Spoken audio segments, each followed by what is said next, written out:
Political speech today is usually dominated by hyperbole. We don't just disagree, we find those on the other side to be offensive, or even worse. All too often missing from our dialogue is a language of curiosity, nuance, and humility. Here at How Do We Fix It, we look at ways to disagree better. And right now we're focusing on the people, projects, and ideas of braver angels who have a variety of constructive ways to depolarize America. So today we're going on a bus tour of discovery and learning with Minnesota Braver Angels Scott Schluter and Melinda Voss.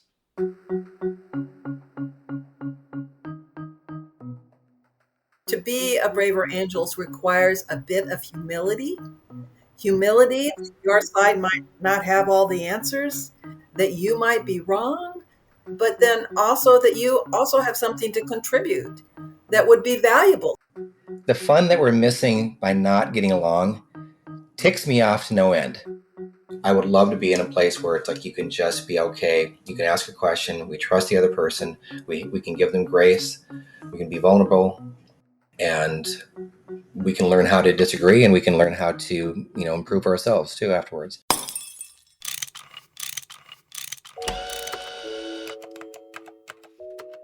Our show is about fixes. Yeah, how to make the world a better place. How do we fix it? How do we fix it?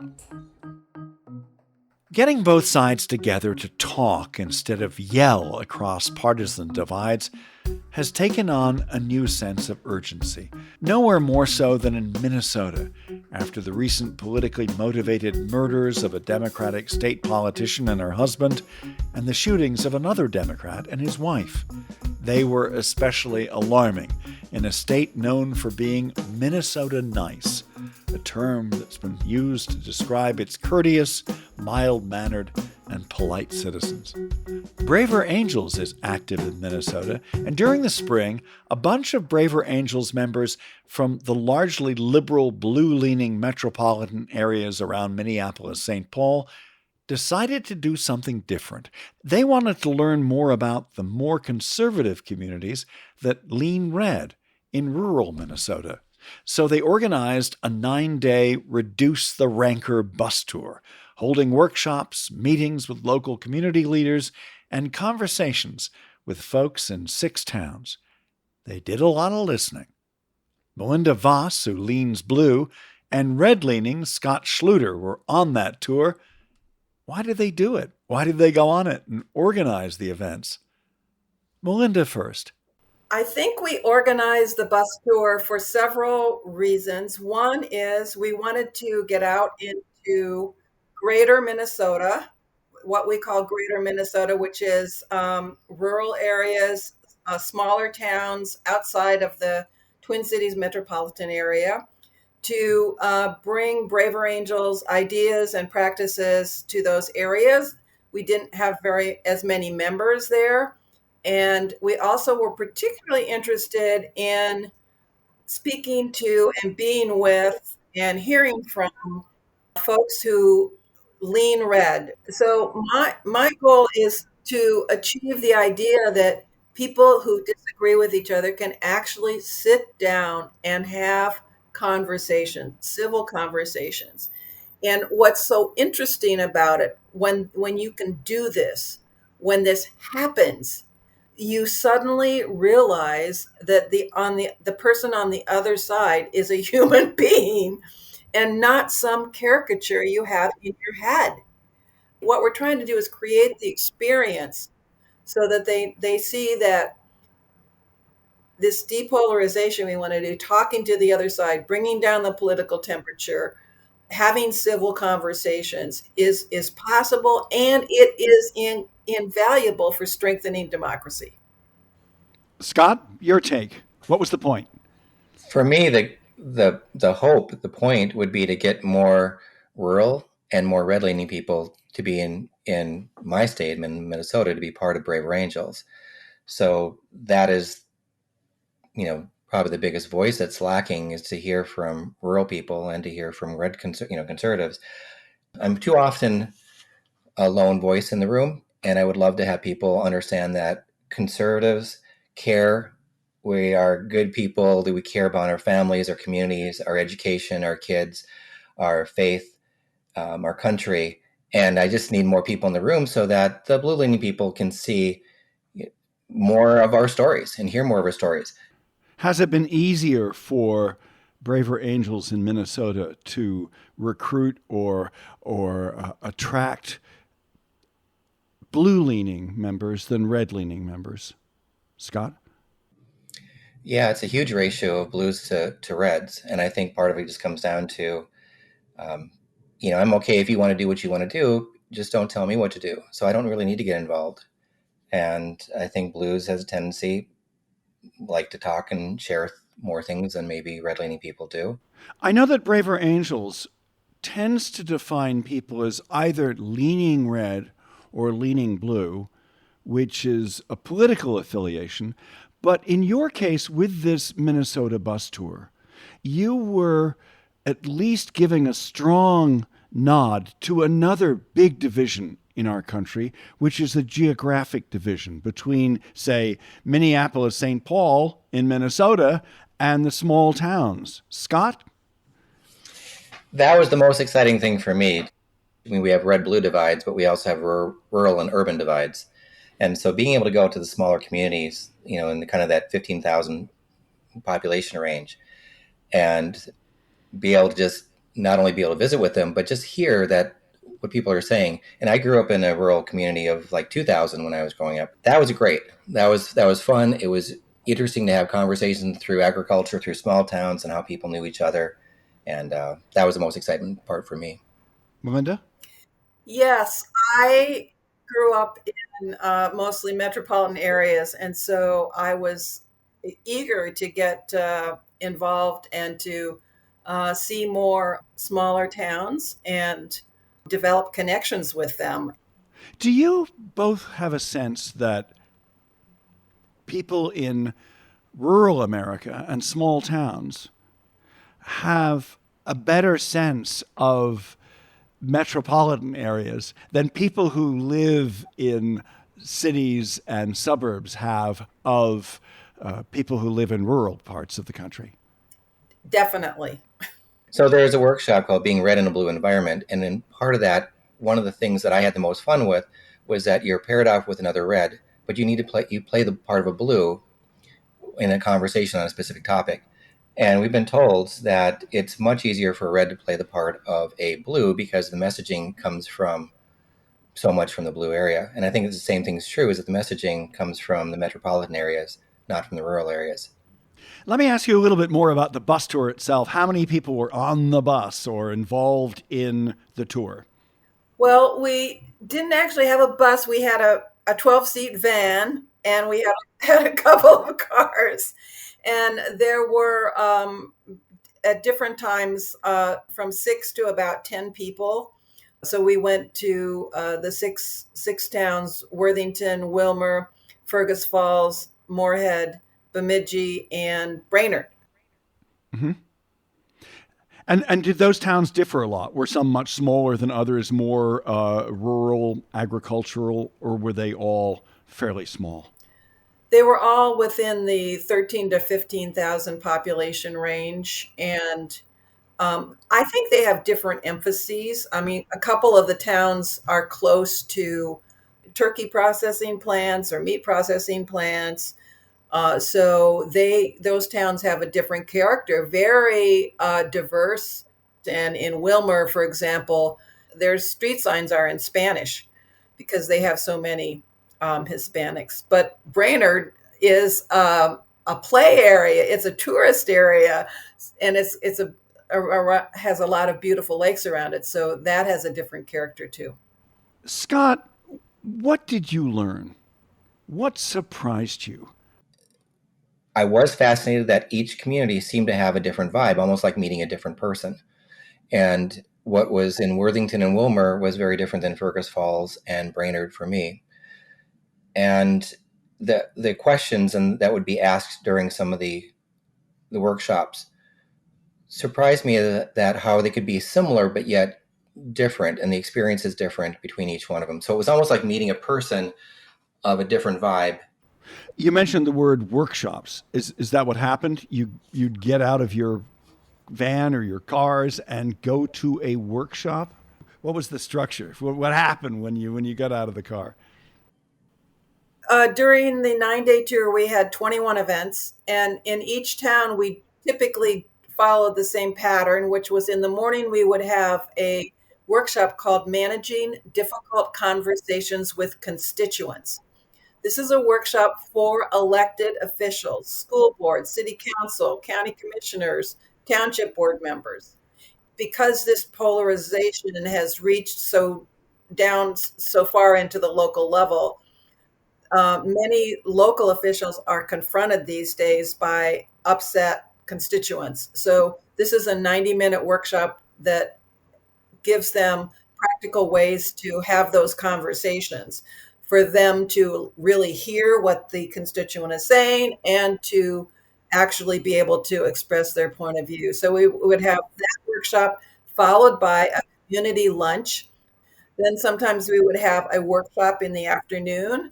One is called Skills for Disagreeing Better, and that is a 90-minute workshop for anybody who wants to be able to talk to someone who is on the other side of the political spectrum. And then in the evening, we would have evening events. One of them was called Hopes and Concerns for the New Administration. You mentioned skills for disagreeing better. What is that workshop, and what's the need for it? We basically go over what we call our LAP skills: listen, acknowledge, pivot, and perspective. We talk about each of those skills during this workshop, and then we give people an opportunity to practice each of those skills. People are busy leading their lives. They don't often think about how they respond or how they do these things. And so this is a workshop that gives them a protocol, a format, a series of steps they can take when they are in a conversation with someone that they disagree with. I mean, it doesn't even necessarily have to be about a political issue. It can be with spouses or relationships, all sorts of things. Could one of you or both of you share a story from the participants, or about what they said or what you learned from a certain person during the tour? One particular woman who came to the open house talked about the division within her family and how she holds a different political view than the rest of her family members, and how difficult it is for her to have any kind of discussions with them about the issues that are facing our country.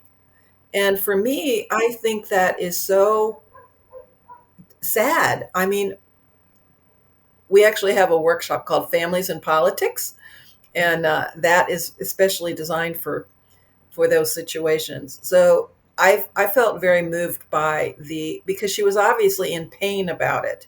It was really bothersome to her that she couldn't even talk to them. How did you break the ice?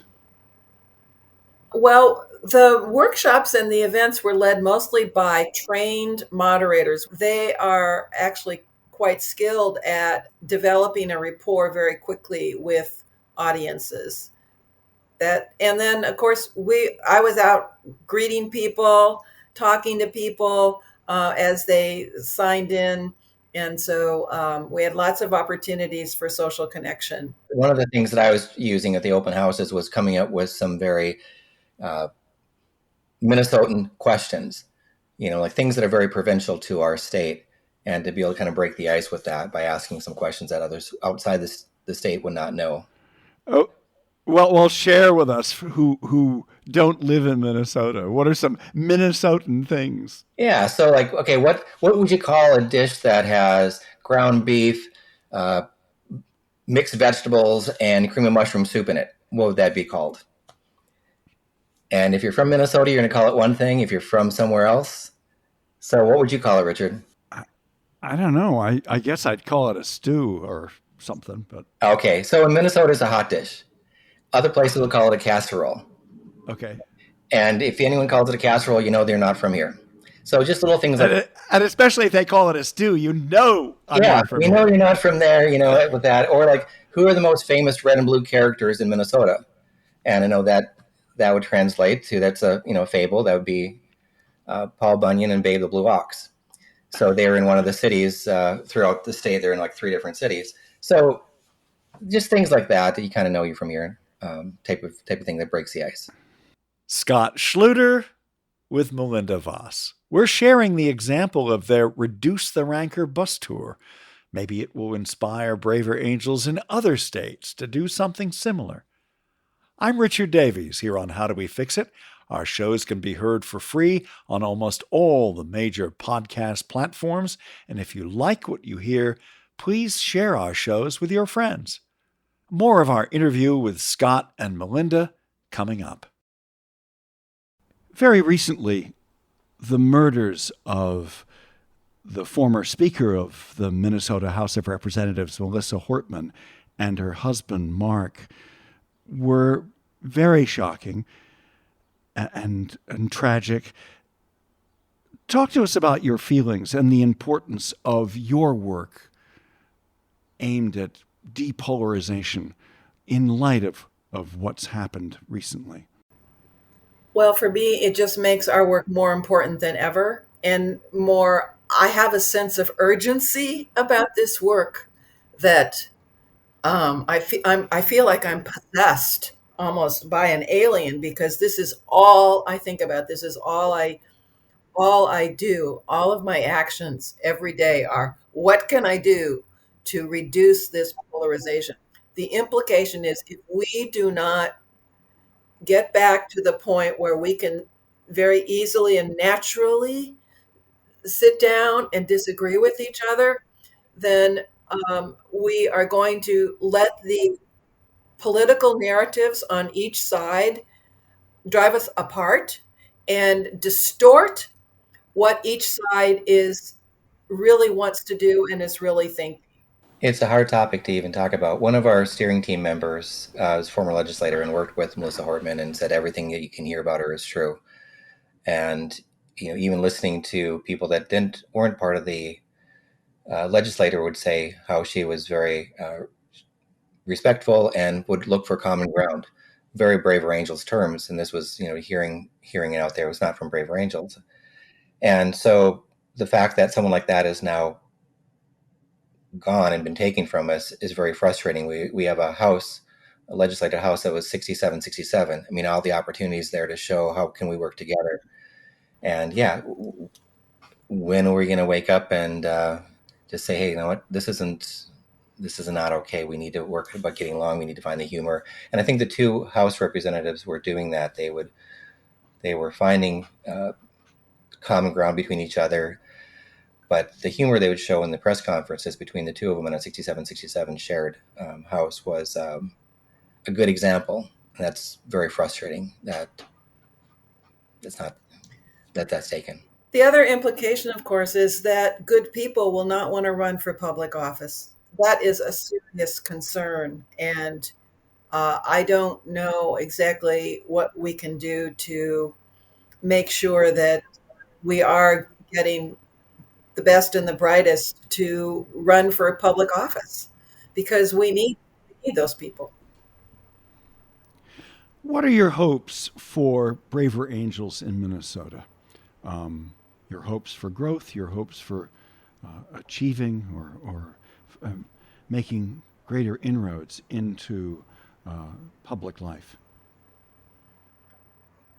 My hopes are that we keep growing, because at this point, we are small but mighty, and the only way to go is up.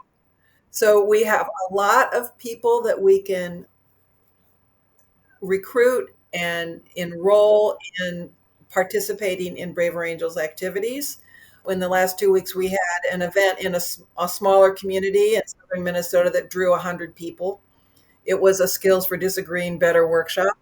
And then we had about 150 school administrators attend another workshop in a smaller town in Minnesota. And we just need more people working, being committed, and taking actions to help depolarize our communities. Scott? I would like to have a lot more fun and joy in it. I think my hope for it is, can we show the problem more that people can relate to? How can we help create better families, better workplaces, better relationships, get along with each other better? For me, it's I'm not into the whole political thing. Like, there's a lot of braver angels that are very versed in politics. The productivity of being able to get along with other people and their families, their kids, the divides that we have within so many different situations. It's like, how can we be more productive and have more fun together? And I was just thinking about this, talking about coming here, and it's like, we're the land of 10,000 lakes. And I do think it's hard to get to the destination when you're both paddling on the same side of the canoe. So I'd like to have us be able to work with each other in that canoe and be able to paddle on other sides of the boat, but still get along and be able to work together better. That's a lovely way to end. Thank you, Scott. Anything else you thought I would ask that I didn't, or you wished we'd discussed? I see you're smiling, Scott. Well, with me, it's like the fun that we're missing by not getting along ticks me off to no end. When we are fighting and fussing, or we're like, for me, I'm constantly, one of the things in Braver Angels, and this is where I don't know, I can speak for myself, the braver way, speak free and fully without fear. And it's like, thinking about it, we talked about that a little bit more lately. I don't do that. I completely contain myself in there because of how I know, even in a Braver Angels, where people are a little bit more in the middle, can still take a context to it that is not what I intended, or that I could ask a curious question and then say, oh, yeah, it's not really what I meant. We talked a little bit about it before, like that whole mental ping pong. Where do I have the opportunity just to ask questions that are curious, that are not meant to be evil, but maybe could be taken as being a bad question, and I could learn and grow from there? I would love to be in a place where it's like, you can just be okay. You can ask a question. We trust the other person.